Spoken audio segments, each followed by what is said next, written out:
সাকিবকে সময় দেওয়ার পক্ষে ডোমিঙ্গো। ফাইনালেও ভালো কিছুর আশা শান্তর। ফাইনাল ম্যাচে খেলতে পারবেন তো মুশফিক? হাসি খুশি থাকলেও গেইলের ঠিকই খারাপ লেগেছে, বললেন গাঙ্গুলি।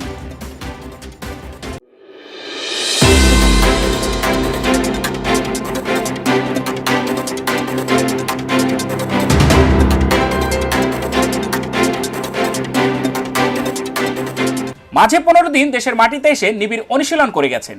বিকেএসপিতে দুই গুরু নাজমুল আবেদিন ফাহিম আর মোহাম্মদ সালাউদ্দিনের অধীনে টানা প্র্যাকটিস করেছেন। সেটা ছিল মাঠে ফেরার আগের প্রস্তুতি। সাকিব এমনি এমন অনুশীলন করেননি। সবকিছু ঠিক থাকলে আগামী 29 অক্টোবর শাস্তিমুক্ত হতে যাচ্ছে চ্যাম্পিয়ন অলরাউন্ডার। ক্যালেন্ডারের পাতা উল্টে হিসেব কষলে আর মাত্র 1 সপ্তাহ পরেই মুক্ত হচ্ছেন সাকিব। বিকেএসপিতে অনুশীলন শেষে আবার যুক্তরাষ্ট্র ফিরে গিয়ে কি করছেন সাকিব? কবে ফিরছেন দেশে? জাতীয় দলের হেড কোচ রাসেল ডোমিঙ্গোর সাথে কথাবার্তা হয়েছে কিনা জানার আগ্রহ সবার। রাসেল ডোমিঙ্গো আজ তা জানিয়ে দিয়েছেন। তিনি বলেছেন সাকিবের সাথে যোগাযোগ আছে তার এবং সাকিব নিজের ফিটনেস ফিরে পেতে খুব সিরিয়াস। ডোমিঙ্গো বলেন, সবার জানা সে এখন দেশের বাইরে, তবে আমার সাথে গতকাল কথা হয়েছে সাকিবের। সে দেশের বাইরে থাকলেও কঠোর পরিশ্রম করছে। সাকিব 1 বছর মাঠের বাইরে থেকে ফিরেই জাদুকরি কিছু করে ফেলবেন এমনটা আশা করছেন না ডোমিঙ্গো, বরং 8-10 জন ক্রিকেটারের মতো সাকিবেরও মানিয়ে নিতে সময় লাগবে, এটাই মনে করেন হেড কোচ। তাই সাকিবকে আরো কিছু সময় দেওয়ার পক্ষে জাতীয় দলের প্রোটিয়া কোচ। সাকিবের ফেরার বিষয়ে তিনি বলেন, সে বিশ্বসেরা অলরাউন্ডার, কিন্তু তারও ছন্দ ফিরে পেতে সময়ের দরকার। একা একা প্র্যাকটিস করা, বোলিং মেশিনে ব্যাটিং করা, থ্রোয়ারে ছুড়ে দেওয়া বলের বিপক্ষে ব্যাটিং অনুশীলন আর মাঠে গিয়ে চাপের মুখে 140 কিলোমিটার বোলিং এর মোকাবিলা এক কথা নয়। ডোমিঙ্গোর আশা মানিয়ে নেওয়ার পর আগামী মৌসুমটাই ভালো কিছু করে দেখাবে সাকিব। কোচের ভাষায় তার দ্বারস্থ হতে এবং আত্মবিশ্বাস ফিরে পেতে কিছু সময়ের দরকার। তবে আমরা সবাই জানি সে একজন কোয়ালিটি প্লেয়ার। তাই 2021 মৌসুমটা বাংলাদেশের হয়ে তার দারুণ কাটবে বলেই আশা করছি। ফাইনালে কি হবে? প্রেসিডেন্ট কাপে তার দল চ্যাম্পিয়ন হবে কি হবে না তা জানাবে সময়। তবে যে কোনো হিসেব ও সমীকরণে তার দলই ফাইনালে ফেভারিট। সেটা লাইন আপের তুলনায় নয়। এবারের আসরে সবচেয়ে ভালো ক্রিকেট খেলেছে নাজমুল হোসেন শান্তর দল।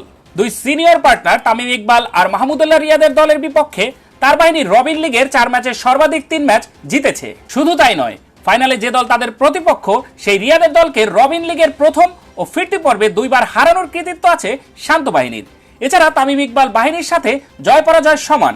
খুব স্বাভাবিকভাবেই নাজমুল হোসেন শান্ত কৃতিত্ব দাবি করতেই পারেন। কেমন লাগছে ফাইনালে উঠে? এ প্রশ্নের জবাবে শান্তর সন্তুষ্ট চিত্তে উত্তর, অবশ্যই ভালো লাগছে এমন একটা টুর্নামেন্টে ফাইনাল খেলতে পেরে। আমরা সবাই অনেক উপভোগ করেছি এই টুর্নামেন্টটা, আর আশা করছি ফাইনালে আরো ভালো কিছু হবে। নিজ দলের পারফরমেন্সে সন্তুষ্ট শান্ত। সিনিয়র পার্টনার মুশফিকুর রহিম, তরুণ আফিফ হোসেন, পাশাপাশি তৌহিদ হৃদয় আর ইরফান শুক্কুরের পারফরমেন্সেও খুশি শান্ত।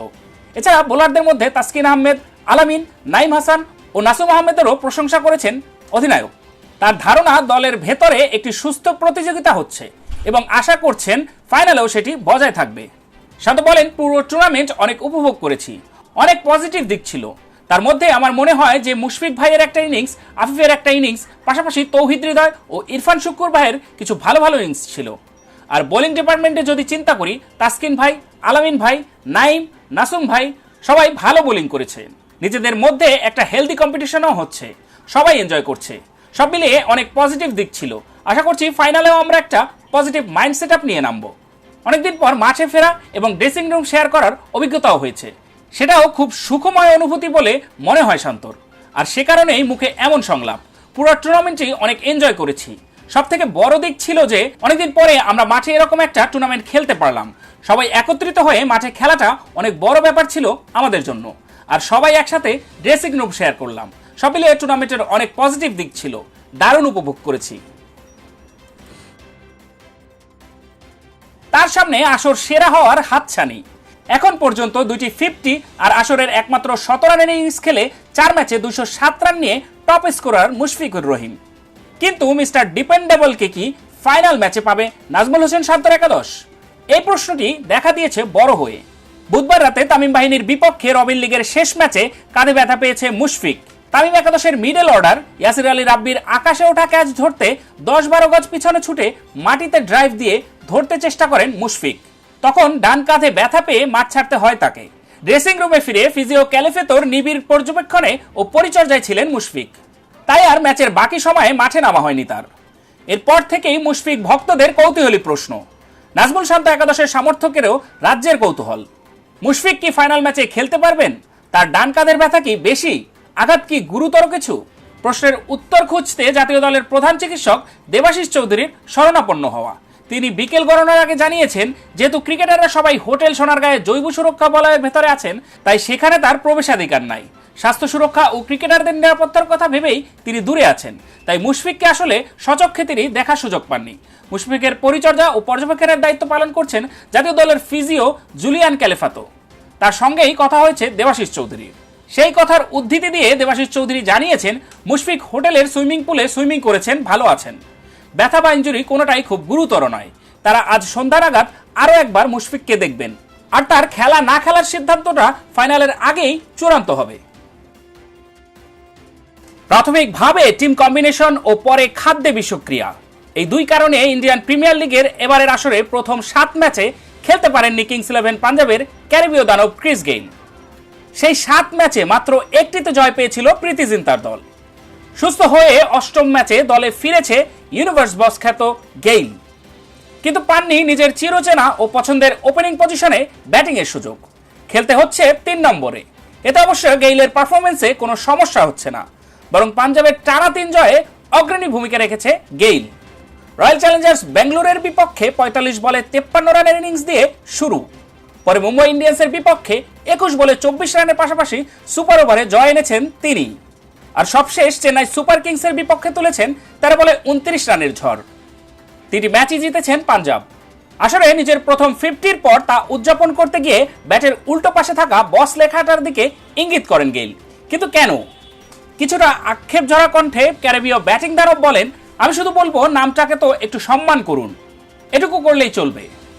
এই কথাটাই স্পষ্ট ছিল ম্যাচ খেলার সুযোগ না পেয়ে নিজের মধ্যে এক ধরনের জেদ চেপে বসেছিল গেইলের, যার বহিঃপ্রকাশ তিনি করেছেন প্রথম ম্যাচেই 50 হাঁকানোর পর। অথচ দলের বাইরে থাকার সময়টা তিনি ছিলেন খুব হাসি খুশি, এমনটাই দেখিয়েছেন সামাজিক যোগাযোগ মাধ্যমে। জীবন উপভোগ করছি এই হ্যাশট্যাগে করেছেন বিশদ এক পোস্ট। তবে এগুলো যে স্রেফ বাইরের দেখানো রূপ ছিল তা যেন ধরতে পেরেছেন ভারতীয় ক্রিকেট দলের অন্যতম সফল অধিনায়ক ও বর্তমানে ভারতীয় ক্রিকেট বোর্ডের সভাপতি সৌরভ গাঙ্গুলি। তার মতে বাইরে হাসি খুশি থাকলেও ভেতরে ভেতরে ঠিকই খারাপ লেগেছে গেইলের। স্টার স্পোর্টসের এক অনুষ্ঠানের শুরুর ম্যাচগুলোতে গেইলের না থাকার ব্যাপারে গাঙ্গুলি বলেছেন, আমরা সবাই মনে করি যে গেইল হাসছে, সবকিছু উপভোগ করছে, কিন্তু আসলে বাইরে বসে থাকার বিষয়টি ঠিকই তাকে পীড়া দিয়েছে।